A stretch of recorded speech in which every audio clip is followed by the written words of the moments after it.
Dear Counselor, how strange is it that I've never met you and in a few days you'll become the most important person in my life?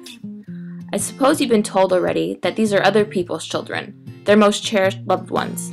They'd actually give up their whole life before they'd let anything terrible happen to them. But I hope you don't think it's strange if I take a few moments to write down a few things that I'd want you to know. There are those official camp forms where I can tell you that my son or daughter is allergic to a rare kind of wallpaper paste. But I want to take a few extra moments to tell you some things that don't really belong on a form. I've been thinking a lot these last few days about babysitters. Whenever I've hired one to look after my child, I interviewed them.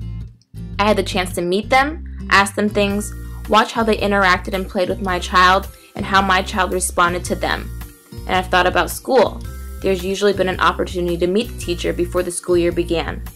But when a parent sends their child to camp, odds are they've never met the people who will stand in their parents' place. I just wanted to tell you that all of this is scary. But please don't be insulted because I trust the director who hired you.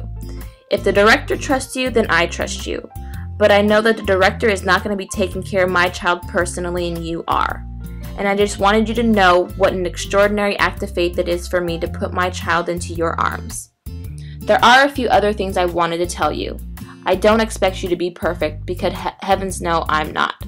I've brought my child up the best way I know how, and I've made mistakes.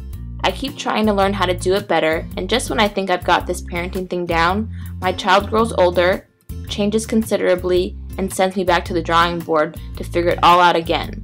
But I have learned one thing. If you don't know, ask, read, watch others, and invite help. I've had a lot of good friends to talk to about raising my child, and I'd hate to think that you are suddenly trying to do this all on your own. Please know that my child is not perfect either. I'm hoping that you will forgive just as you would like to be forgiven yourself, and when my child does something that isn't right, you will take time to focus on what they should do better next time. In other words, just treat my child exactly as you would want to be treated if you mess up. I know you've got a lot of children to take care of, and they are all important. I hope very much you find something special about mine. I don't mean better, I just mean something unique that sets my child apart as a valuable individual. You see, I love my child very much, and I tell my child that every day. From time to time, my child must wonder if I'm saying these things because they're true, or if it's because I'm supposed to say them. Wouldn't it be great if my child met you, a complete stranger, and you discovered valuable things in my child all on your own?